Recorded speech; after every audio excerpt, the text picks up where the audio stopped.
참 잘 오셨습니다.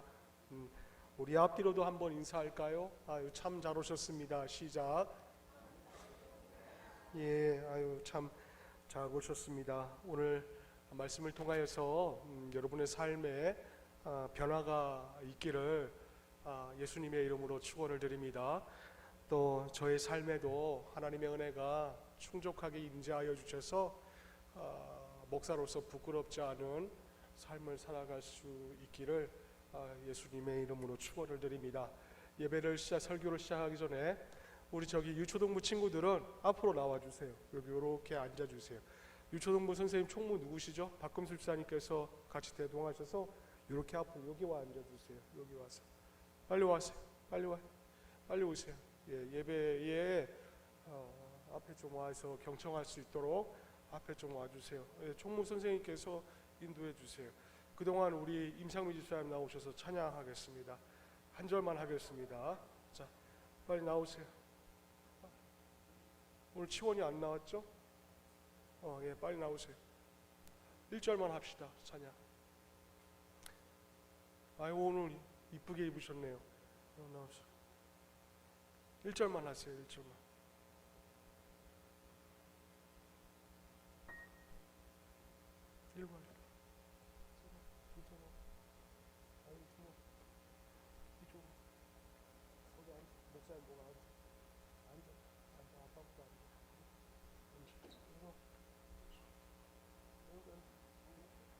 아빠 봐.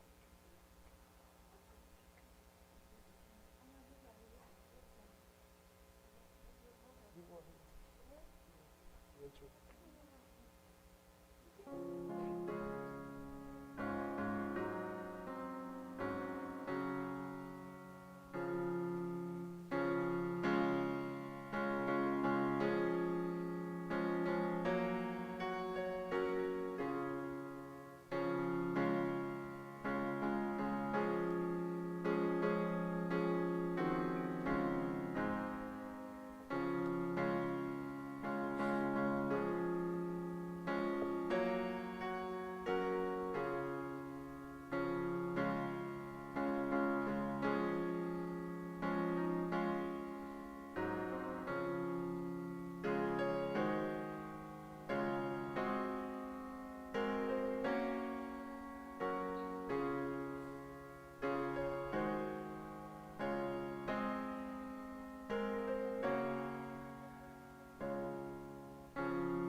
회중석하고 여기 그 강단하고 온도 차이가 좀 있는 것 같아요.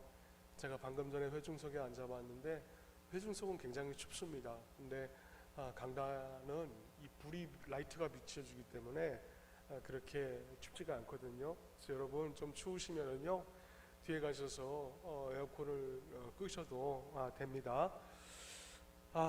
자, 오늘 우리는 고린도전서 1장 10절로부터 18절까지의 말씀을 좀 함께 상고하려고 합니다. 오늘 설교의 핵심은 이겁니다. 싸우지 말자. 뭐라 그랬죠? 싸우지 말자. 다 같이 큰 소리로 시작. 싸우지 말자. 자, 지난 주일이었죠. 지난 주일 30일에 나온 통계 결과입니다. 이제 그 통계가 뭐에 대한 부분이었냐면은 사회에서 바라보는 개신교인의 이미지, 사회에서 바라보는 개신교인의 이미지라는 제목으로 이제 일반 사회 사람들의 결과를 모 뉴스에 이렇게 올려놓았어요. 그래서 제가 그 뉴스를 이제 캡처를 해가지고 여러 매로 다각도로 이렇게 한번 바라보았습니다. 아마 이 보도를 이미 보신 분도 계실 것이에요. 또 읽으신 분도 계실 거라 저 생각을 갖고 있습니다. 근데 아직 접하지 못하신 분들을 위하여서 제가 지난주 30일 날 나온 그 통계 결과를 좀 잠깐 요약을 좀 해드립니다. 자, 그 통계 조사에 따르면 천주교나 또 불교인에 대하여서 우리 개신교인에 대한 이미지가 매우 나쁜 것으로 그렇게 결과가 나왔어요. 제가 그 통계를 보기 전에 사실 좀 짐작은 좀 했습니다. 왜냐하면은 요즘 우리 개신교가 1980년도에 구한말에 들어와서 시행했던 그 모든 선한 사역들이 있습니다. 학교를 세우고 당시에 병원을 세우고 영동 세브란스 병원이죠. 그 병원이 연세대 세브란스 병원하고 모든 그 병원들이 사실 그 구한말 시대에 들어왔던 병원들이었어요. 근데 그 모든 선한 일들을 참 요즘 볼 때마다 많은 분들이 그걸 무너뜨리고 있는 것 같습니다. 근데 통계를 보면서 제가 예상을 했지만은 제가 생각했던 것보다 훨씬 우리 개신교인에 대한 이미지가 나쁜 것에 대하여서 제가 좀 깜짝 놀랐어요. 그 조사에 따르면 천주교와 불교인에 대하여서 1등이 이겁니다. 1등이 온화하다. 천주교와 개신교가 1위가 온화하다. 그리고 두 번째 이미지가 뭐였냐면은 천주교와 불교인이 따뜻하다. 이거였습니다. 온화하다, 따뜻하다. 이런 긍정적인 이미지가 강했던 반면에 우리 개신교인에 대해서는 1등이 바로 이런 이미지였습니다. 거리를 두고 싶다. 2등이 뭐였냐면 바로 이거예요. 이중적이다. 3등이 뭐냐면 사기꾼 같다. 참 안타깝죠. 우리 개신교인에 대한 이미지가 1등이 거리를 두고 싶다, 이중적이다, 사기꾼 같다. 이런 부정적인 이미지가 더 강한 것이었어요. 근데 더 안타까운 게 사실 이거였습니다. 지난주 주일날 보도자료에 의하면 그 통계 보고가 6월 23일부터 26일 2박 3일에 걸쳐 가지고 성인 남녀 1000명을 대상으로 조사를 한 결과예요. 만약에 그 결과가 8.15 광화문 집회를 지나서 통계를 맺었다면은 아마 우리 개신교인에 대한 이미지는 더 추락을 했을 거라 저는 미루어 짐작을 한번 해봅니다. 그래서 이것을 증명하는 어느 교인이 그 자기 교회의 게시판에다가 이런 글을 올려놓았어요. 요즘 회사에 가서 이야기를 해봐도 코로나 이전에도 그랬지만 요즘은 아예 대놓고 예수쟁이, 개독이라고 교회에 다니는 사람을 싸잡아서 비판하고 심지어 멸시하는 경향도 있습니다. 하나님이 욕을 먹고 조롱을 당하고 크리스찬들의 멸시를 받고 비난을 받는데 그들을 위해 내가 항변할 수 있는 상황이 아닌 게 눈물이 나고 내 자신이 비참합니다. 교회가 코로나 사태로 인하여서 교회가 좋은 일 하는 것은 사람들은 전혀 관심이 없고 오로지 언론이나 사람들의 관심은 한국 기독교의 민낯에만 관심이 있을 뿐입니다. 솔직히 창피해서 회사에서 교인이라고 떳떳하게 말도 하지 못하고 말을 해도 눈치를 보는 제 자신이 한없이 부끄럽습니다. 여러분, 이분이 30대 중반의 젊은 남자 집사님이세요. 이분이 하시는 고백이 여러분에게 무엇처럼 들리셨나요? 그저 코로나19로 인하여서 자신의 신세 한탄을 하는 것처럼 들리셨습니까? 또 사람들의 관계 가운데 창피해가지고 자신의 색깔을 드러내지 못하는 부분에 대해서 여러분 하소연하는 것처럼 들리셨나요? 제가 그 젊은 집사님의 이야기를 볼 때에 절대로 그렇지가 않았습니다. 지금 이 분이 하시는 고백은 이런 상황 가운데에서 하나님이 욕을 먹고 그리스도인들이 자신의 색깔을 내지 못하는 부분에서 일부 교회가 남 탓을 하지만 그래도 여전히 더 좋은 에클레시아가 많이 있다라는 것이에요. 여러분, 지금 한국 교회들을 한번 가만히 보시고 또 세상에 돌아가는 모습들을 가만히 한번 통찰력 있게 한번 좀 바라보셨으면 좋겠습니다. 한국 교회들도 마찬가지고 세상의 모든 사람들이 다 비그리스도인이든 그리스도인이든 상관없이 모두가 다 남 탓을 하고 있어요. 자성을 해야 됩니다. 또 지금은 침묵해야 돼요.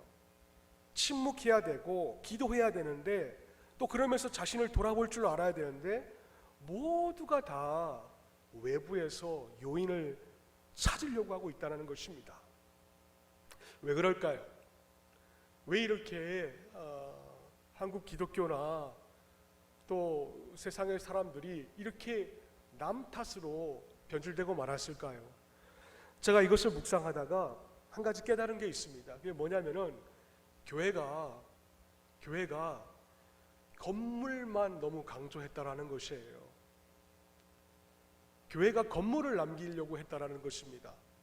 교회는 건물을 남기는 곳이 아니라 사람을 남기는 곳이 교회가 되어야 하는 것입니다.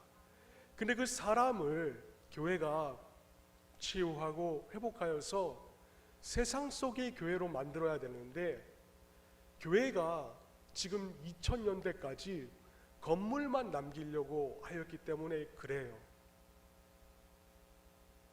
우리 교회도 마찬가지입니다. 여러분, 우리 교회는 건물을 남기는 교회가 되어서는 안 됩니다. 사람을 남기는 교회가 우리 교회가 될 것이어야 합니다.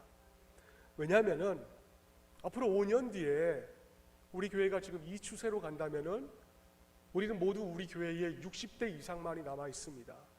그리고 지금 최하 나이가 27살인 청년이 지금 최하 나이예요.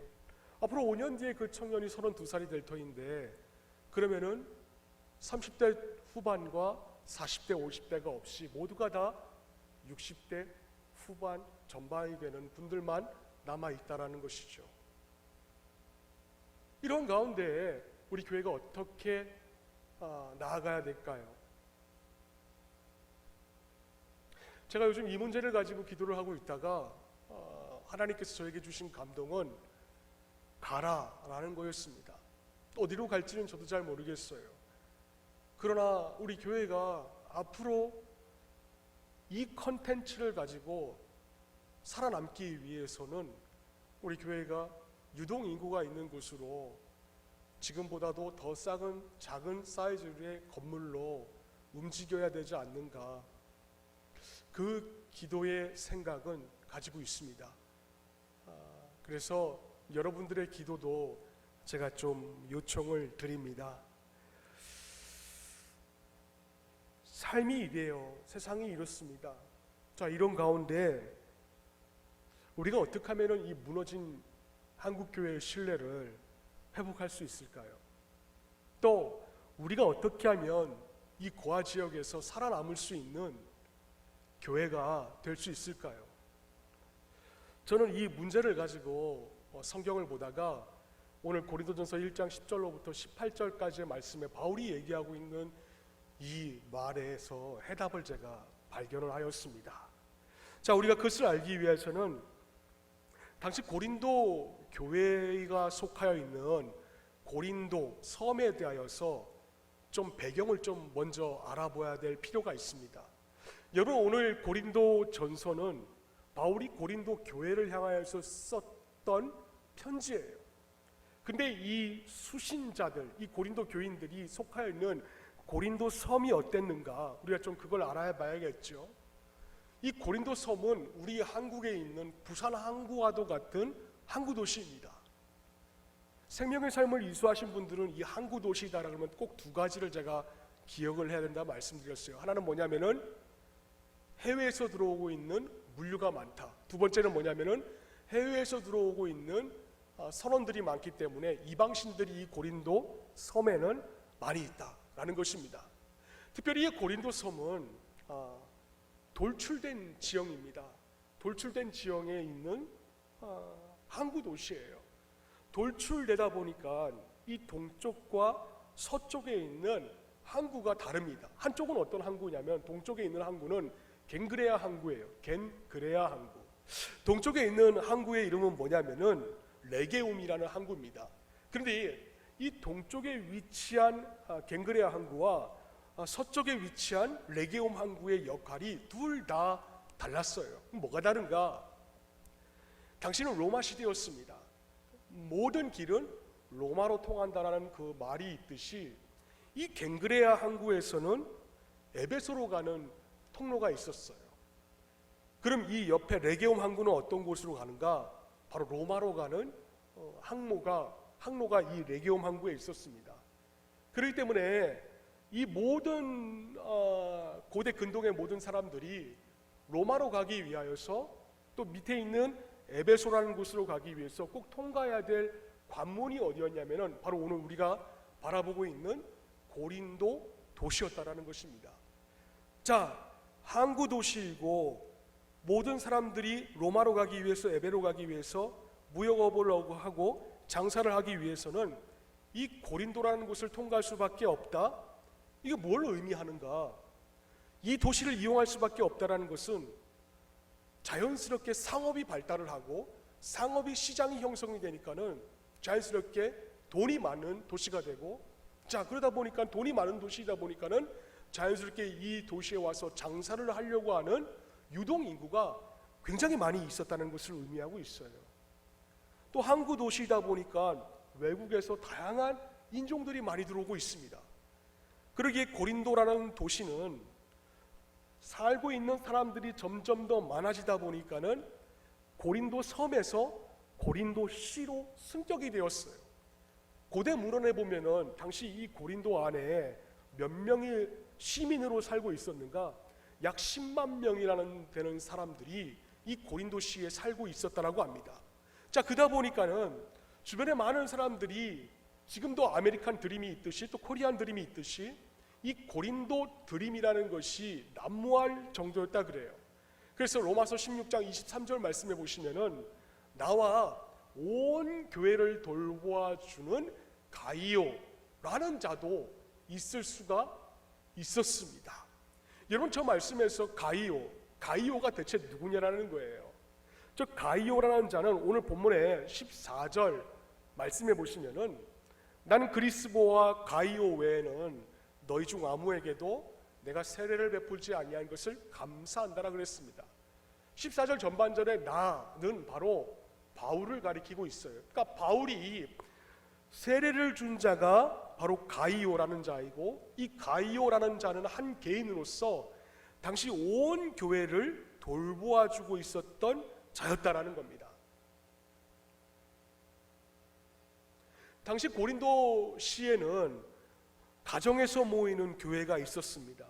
근데 이 가정교회를 가이오라는 한 개인이 자신의 사비로 돌봐주고 있었다라는 것이에요. 고린도 교회가 위치한 도시가 교육의 중심지, 상업의 중심지이다 보니까는 한 개인 이 가이오가 자신의 어떤 사비로 섬김과 나눔을 통하여서 온 가정교회를 돌볼 수가 있었습니다. 그러나 어찌 되었든 간에 사람의 여러분 죄악된 인성의 측면에서 우리가 얼마나 욕심이 많아요. 근데 이런 측면에서 이 가이오라는 자를 우리가 바라볼 때에 이런 자기 것의 섬김과 자기 것의 나눔, 이건 우리가 본받을 만한 모습이라는 거죠. 아니, 우리뿐만이 아니라 지금 한국 사회에 추락한 이 신뢰도를 회복하기 위하여서 이 한국 교회가 모두가 다 본받아야 될 모습인 것입니다. 자, 그래서 이 자의 나눔을 주변에 넌 크리스찬들이 보았을 것이에요. 그리고 이 자의 섬김과 이 가이오라는 자의 헌신이 주변에 예수를 믿지 않는 비기독교인들이 들었을 것입니다. 그 당시 초대교회의 이 가정교회의 소문이 어떻게 났는가? 여러분, 성경 사도행전 22장 44절부터 47절까지의 말씀을 보시면 당시 교회가 이런 모습이 있었어요. 우리 한번 읽어봅시다. 시작.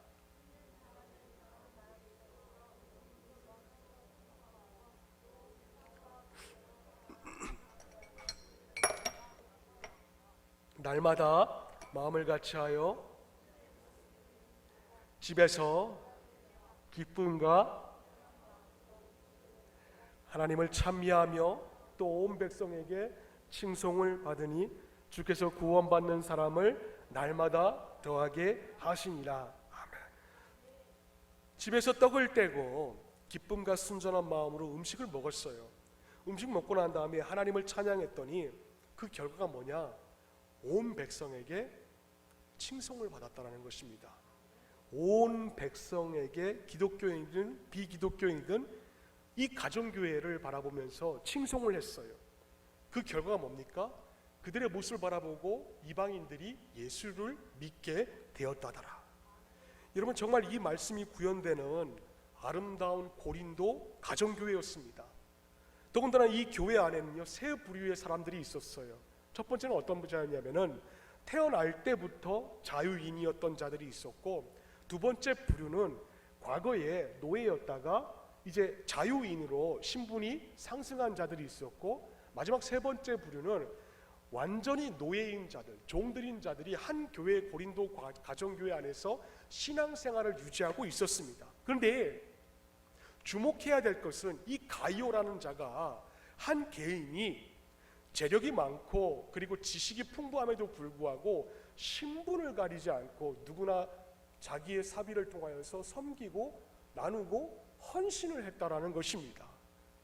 자, 그런데 이 자들의 영성이 어떠했는가?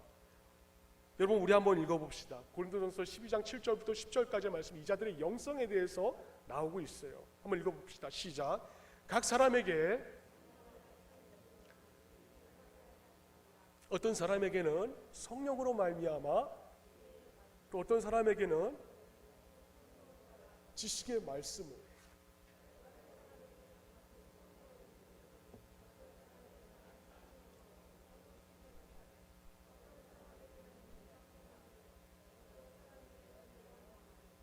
또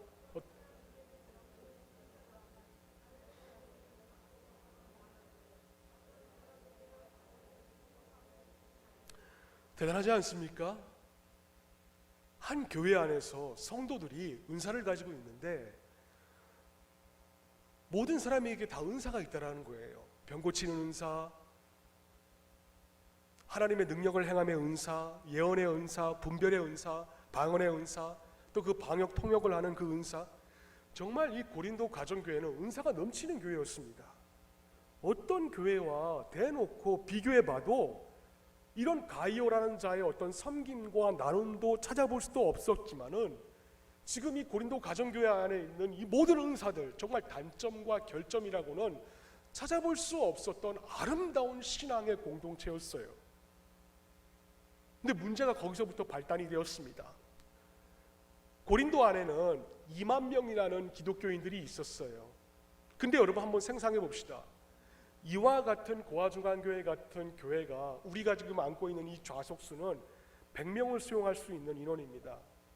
근데 당시 이 고린도 안에 있는 가정교회가 2만 명이라는 그 기독교인들을 수용하려면은 당연히 큰 건물을 이용할 수밖에 없었어요. 근데 그 큰 건물이 누구에게 있었는가? 고린도 안에 있는 재력이 있는 자들, 그리고 당시 땅의 지주들, 이런 자들에게 큰 집이 있었습니다. 이런 큰 집을 이용한 자들이었기 때문에 그들은 유망한 자들이었고 당시 헬라파 엘리트 집단이었어요. 근데 사실 거기까지는 아무런 문제가 없었습니다. 근데 이들이 문제가 뭐였냐면은 자기에게 돈이 많아요. 사람들이 알아줘요. 지식이 많아요. 그러니까 서로 자신들의 그 가정교회가 대단한 집이고 엘리트 집안이라고 주장을 하는 것입니다. 그러니까 자신들의 민낯이 거기서부터 드러나기 시작을 하였어요. 그래 나타난 결과가 무엇인가? 오늘 본문의 11절과 12절 말씀에 우리 한번 읽어볼까요? 시작.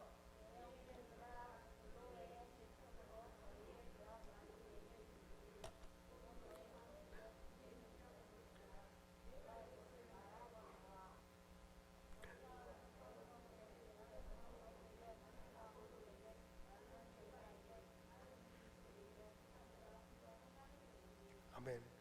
문제가 거기서부터 발단이 되었습니다.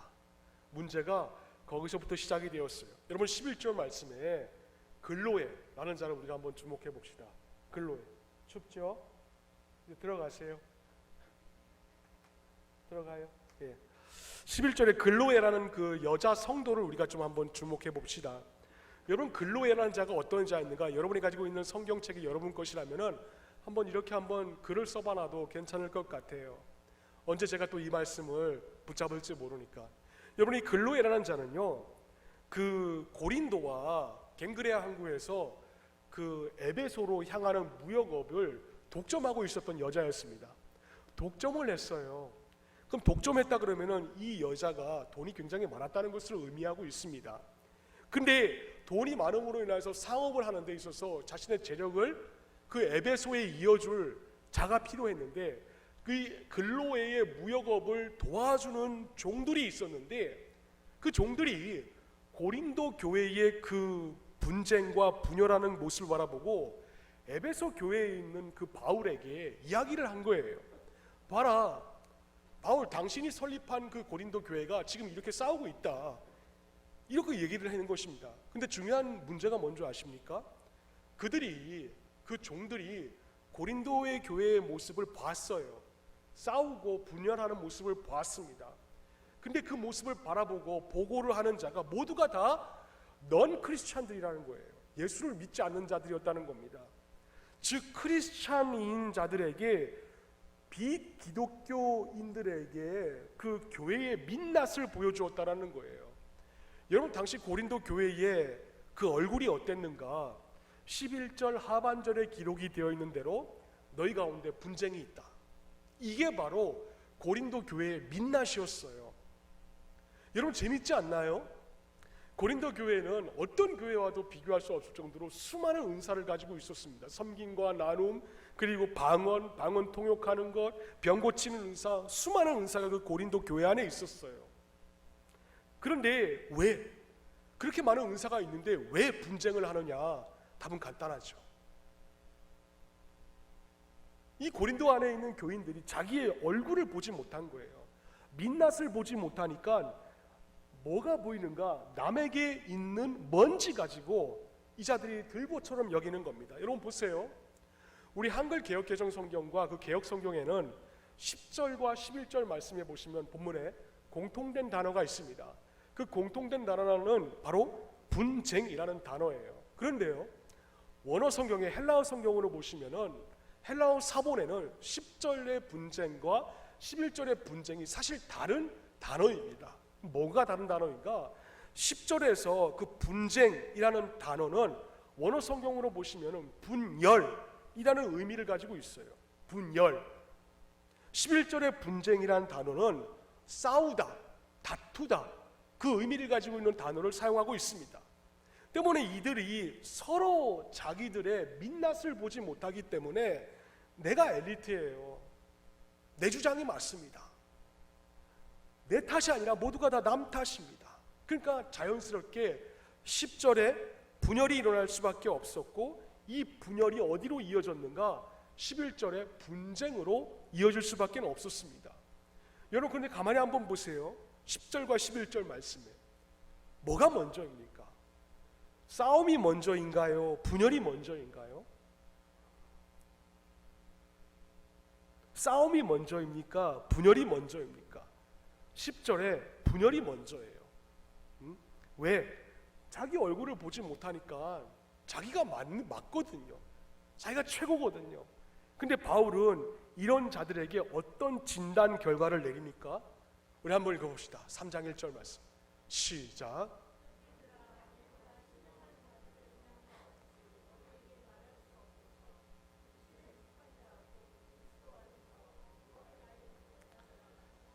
아무리 섬김이 있고 나눔이 있고 자기 것을 쉐어한다 할지라도, 아무리 많은 은사가 있다 할지라도 바울이 바라보기엔 딱 두 가지로 압축해서 결과를 내립니다. 너희들 아무리 은사가 많다 할지라도 어리다, 영적으로 애다. 또 두 번째는 뭡니까? 아무리 많은 은사가 있다 할지라도 너희들 서로 분쟁하고 분열하면은 육신에 속한 자다. 오래 신앙생활했어도 육신에 속한 자다, 이럽니다. 왜? 3장 3절 말씀 한번 읽어봅시다. 시작. 너희 가운데 시기와 분쟁이 있으니. 원인이 뭡니까? 왜 바울이 영적으로 진단을 할 때에 너희들 아직 어리다, 신앙생활 10수년 해도 너희들 아직 어리다, 왜 그럽니까? 시기하고 분쟁이 있으니까. 결국 예수님을 사랑한다고 고백하는 자들끼리 이 두 가지 시기하고 싸움이 있으니까 그것 때문에 바울이 바라볼 때는 너희들 영적인 자들 아니다, 아직도 세상에 속한 자들이다, 그랬다라는 거예요. 근데 중요한 게 뭐냐면은 여러분, 이 고린도 교인들끼리 서로 간에 시기하고 분쟁을 하는데 누가 영향을 받았느냐라는 것이에요.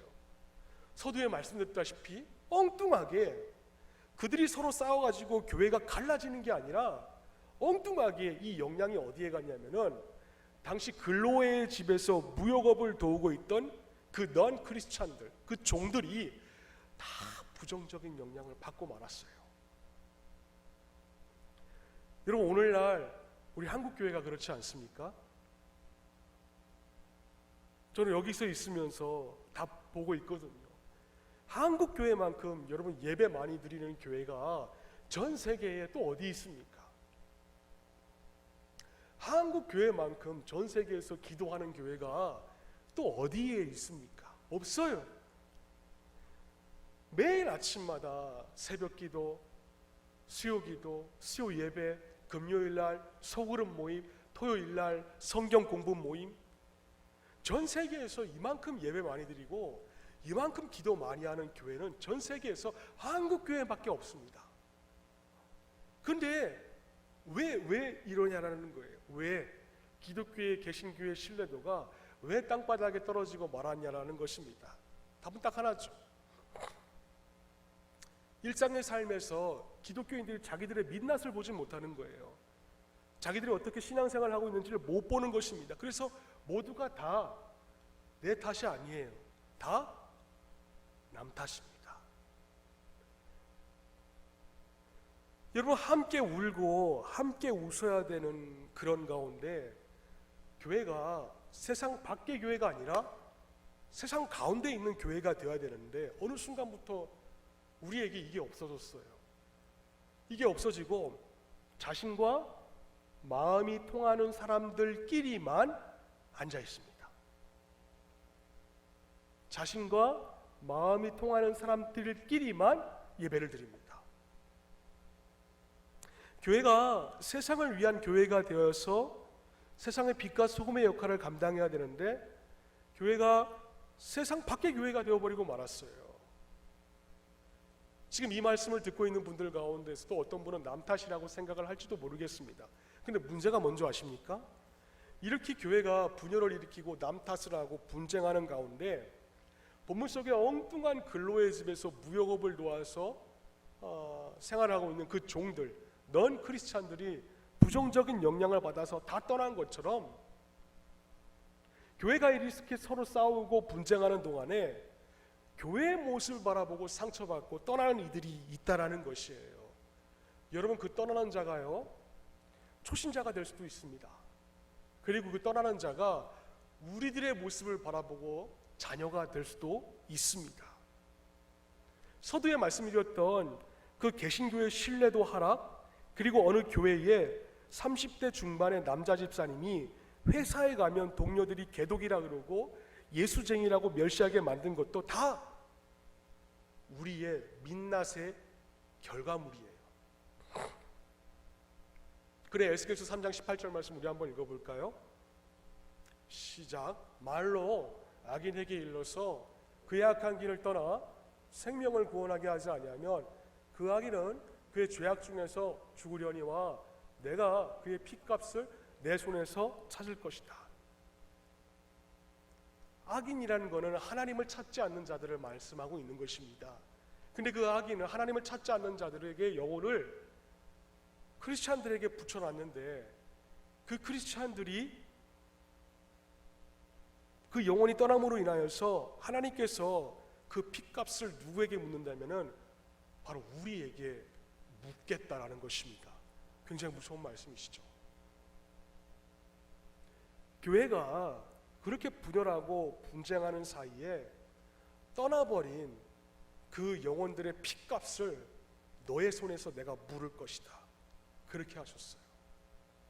자, 그럼 어떻게 하면 좋을까요? 어떻게 해야 우리 교회만이라도 같은 말을 하고 같은 마음을 품고 같은 뜻을 가질 수 있을까요? 그 다음은 바울이 제시해주고 있습니다. 우리 한번 읽어봅시다. 3장 18절 말씀에 시작.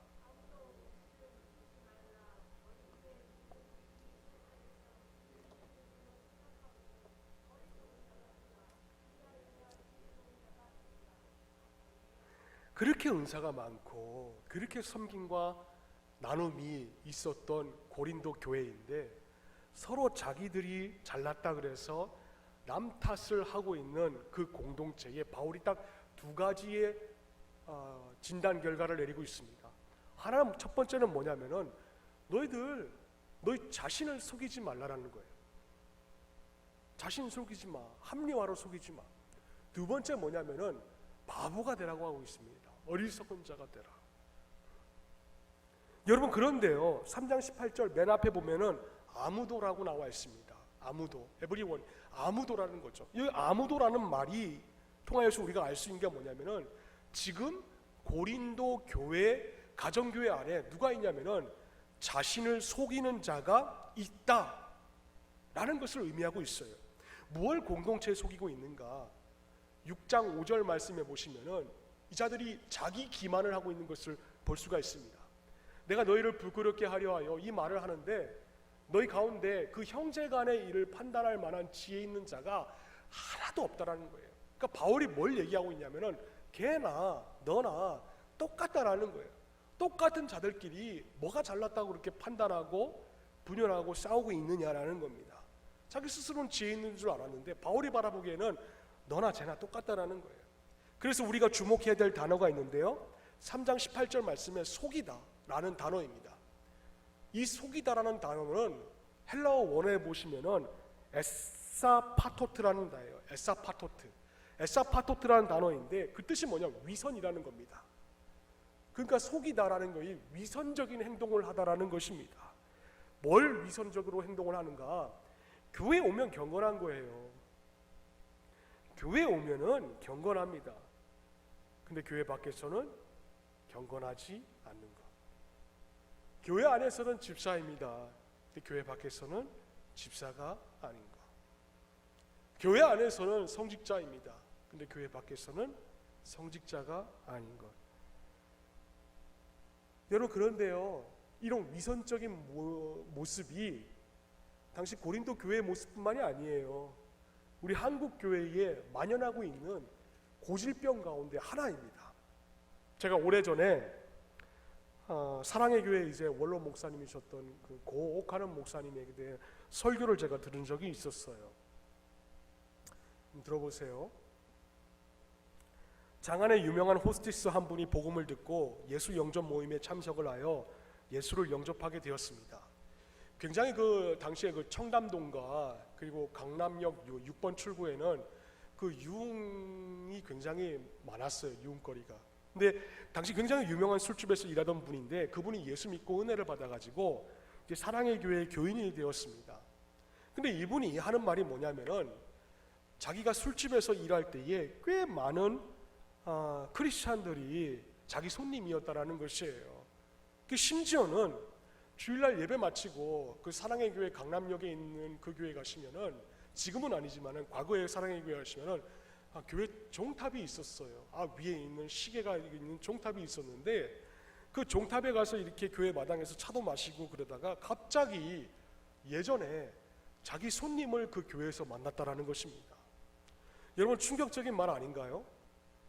바로 어제 술집에서 호스티스 끼고 놀다가 다음날 주일날 멀쩡하게 양복 입고 성경책 끼고 나와서 교회에 나와 경건하게 집사 흉내내는 그 무서운 위선이 어떻게 가능한 일일까? 로마서 1장 15절 말씀 우리 한번 읽어봅시다. 시작. 그러므로 바울이 왜 복음 전하기를 원합니까? 딱 하나죠. 교인들에게 있어야 될 복음이 없기 때문에 바울이 다시 복음 전하기를 원하고 있다는 거예요. 여러분, 복음이 없기 때문에 그 결과가 무엇인 줄 아십니까? 우리 한번 읽어봅시다. 1장 29절부터 31절까지의 말씀에 보시면 이리 나와 있습니다. 시작. 곧 시기와 분쟁과 수군하는 자요, 비방, 하나님께서 능욕하는 자요, 자랑하는 자요, 악을 도모하는 자요, 부모를 거역하는 자요, 우매한 자요.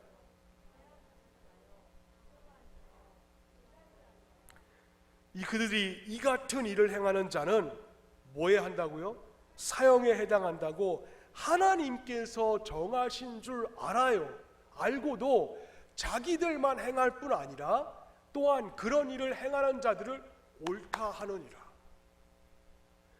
여러분, 여기 열거되고 있는 것, 모든 불의와 추악과 탐욕과 시기와 수군되는 것과 살인과 분쟁과 분열과 악을 도모하는 이 모든 것들이, 여러분 가만히 이 주제를 한번 보면은 오늘날 아침 드라마에 나오고 있는 주제들 아닙니까? 막장 드라마의 주제들 말이에요.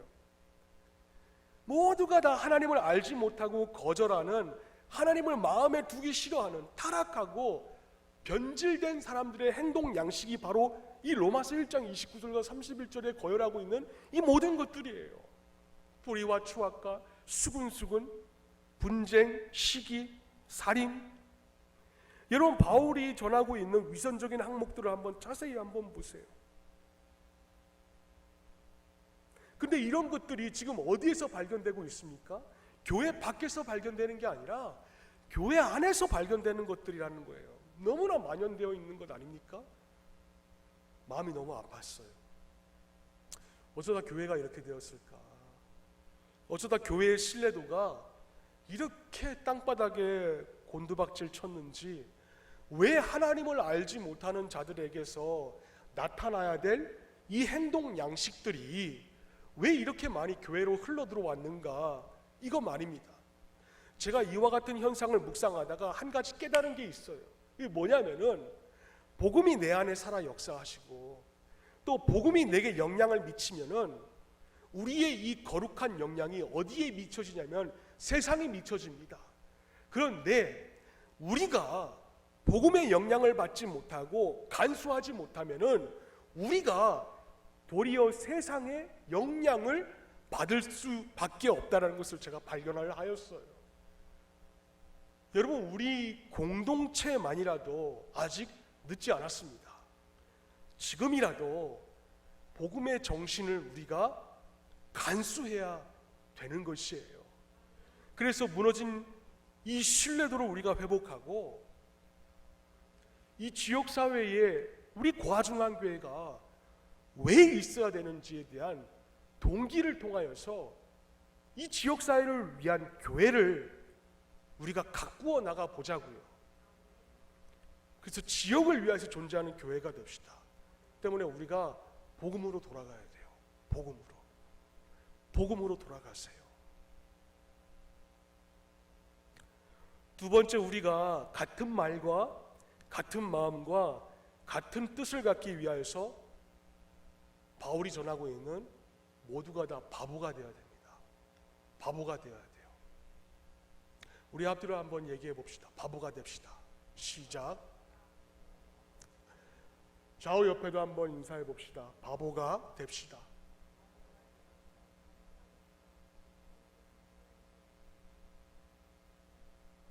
맞아요. 바울이 지금 고린도 교인들에게 좀 전하고 있는 게 바로 그겁니다. 너희들 스스로 지혜 있는 자 하지 마. 지혜 있는 척 하지 마.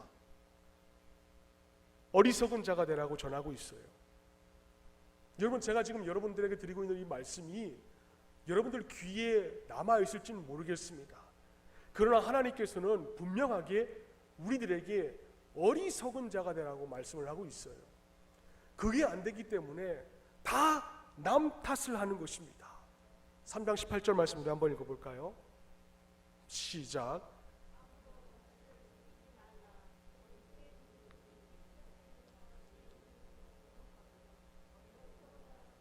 아멘. 거기까지입니다. 여러분 보세요. 두 번째 줄에 누구든지라 그랬습니다.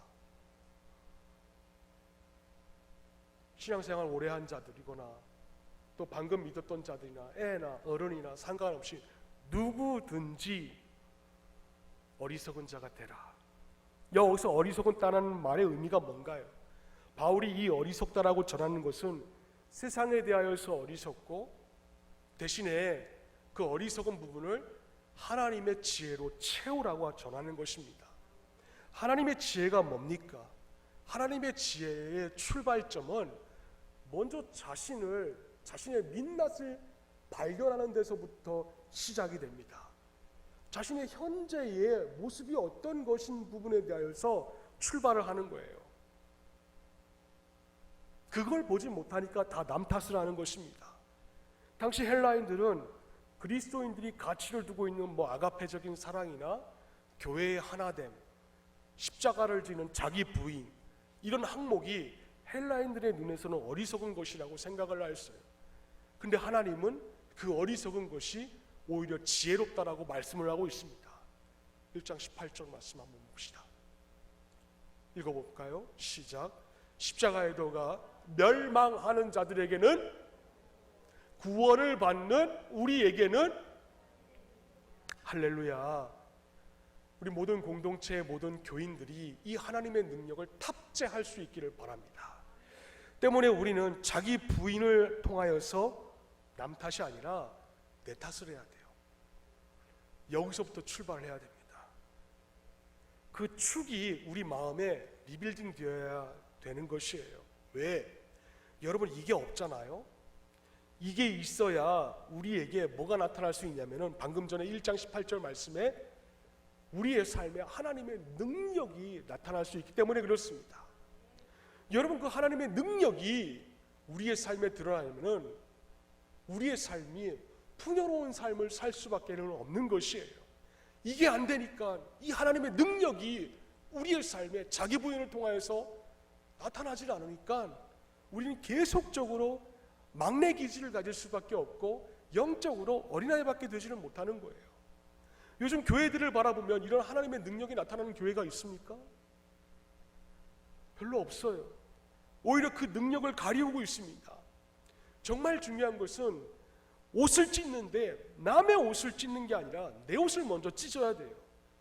여러분 요시야 왕을 기억해 봅시다. 구약시대의 그 종교개혁을 단행한 왕, 그 요시야 왕은 율법책을 발견한 후에 자기 잘못이 아닌데도 자기 옷을 찢었어요. 그리고 자기의 부끄러움과 자신의 수치를 왕임에도 불구하고 모든 백성들 앞에서 다 드러냈습니다. 근데 그게 그의 잘못입니까? 아니에요. 그도 그 사실을 알고 있었어요. 근데 그가 어떻게 하였습니까? 열왕기하 2장 22장 11절 말씀을 보시면은 왕이 말씀을 듣자 자기의 마음에 깨달은 바가 커서 곧 그 말씀을 듣자마자 남의 옷을 찢은 게 아니라 자기의 옷을 찢어버리고 말았습니다. 왜? 열왕기하 22장 13절 말씀 한번 볼까요?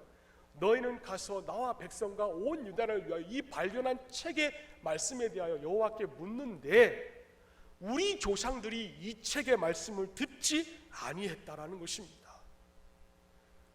지금 요시야 왕이 옷을 찢는 이유는 자기 백성들의 죄가 너무 커서 옷을 찢는 게 아니라 조상들의 죄에 대하여서 옷을 찢고 있는 거예요. 회개의 자리로 나아갔습니다. 조상들의 탓인데 조상들 탓으로 돌리는 게 아니라 자기의 탓으로 돌리고 있다라는 거예요. 여러분 이게 굉장히 중요합니다. 왜? 우리는 습관처럼 책임 전가를 합니다. 사마천의 사기라는 책에 보시면은 우리 구한말 족속의 민족의 정서상 DNA 구조가 뭐였냐면은 다 내 탓이었어요. 남 탓이 아니었습니다. 그래서 길선주 장로나 또 우리 평양 장대원교회에서 일어났던 모든 장로님들의 그 일기장을 보면은 한국 선교사에게 뭐라고 고백을 하고 있냐면은 다 내가 내 탓이라고, 장로들이 내 탓을 하니까 교인들이 다 내 탓을 하고 서로 간에 있어서 회개하고 통렬하게 자백하는 그런 밤이 있었다라고 고백을 하고 있어요.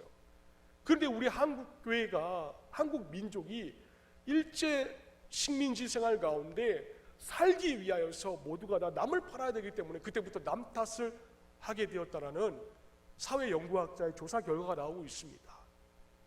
모두가 다 그래요. 사회도 그렇고요, 교회도 그렇고요. 근데 교회는 그렇게 하면 안 돼요.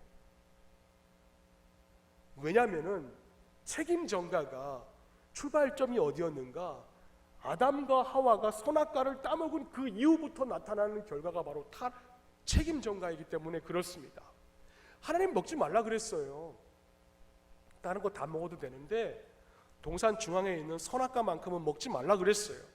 근데 선악과를 따먹은 후에 하나님의 말씀에 불복종한 다음에 아담이라는 자가 가장 먼저 한 말이 뭔지 아십니까?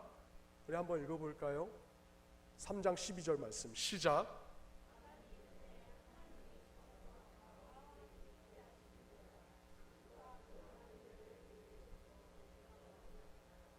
아담이 이르되 하나님이 주셔서 나와 함께한 이 여자, 하나님이 만들어주신 이 여자가 나에게 선악과를 먹게 했다고. 다 누구 탓입니까?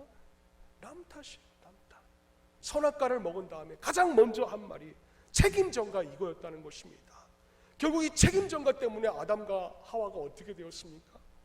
하나님의 품에서 떠나게 됐고, 이것 때문에 남자는 땀을 흘리며 노동을 해야 되고 여자는 해산의 수고를 겪는 그 타락의 결과를 만들고 말았어요.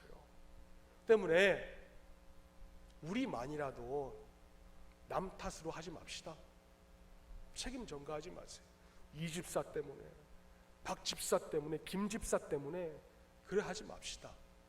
그래야 우리 교회가 세상 밖의 교회가 되는 것이 아니라 세상 속에 빛과 소금의 역할을 감당하는 교회가 될 수가 있어요. 결론을 이렇게 맺기를 원합니다.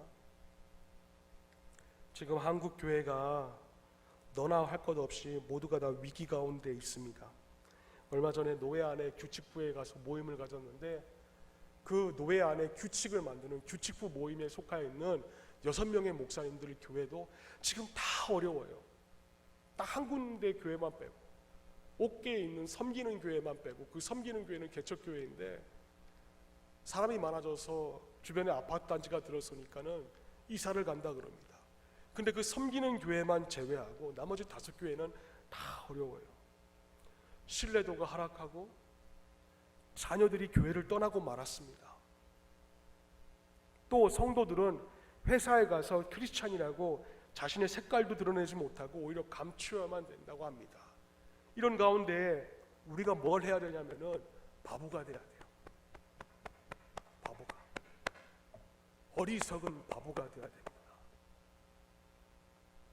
그리고 자신을 성찰하고 내 옷을 먼저 찢을 줄 알아야 돼요. 남의 옷을 찢는 게 아니라 내 옷을 찢고 복음으로 돌아가야 됩니다. 여러분, 우리 교회만이라도 다른 교회 얘기할 것 없어요. 우리 교회만이라도 그렇게 합시다. 그래서 이 고아에 세우신 하나님의 뜻이 반드시 있을 터인데 우리 교회가 그 하나님의 뜻을 이루어낼 수 있는 아름다운 신앙 공동체가 될 수 있기를 예수님의 이름으로 축원을 드립니다. 기도합니다. 하나님 아버지 감사합니다.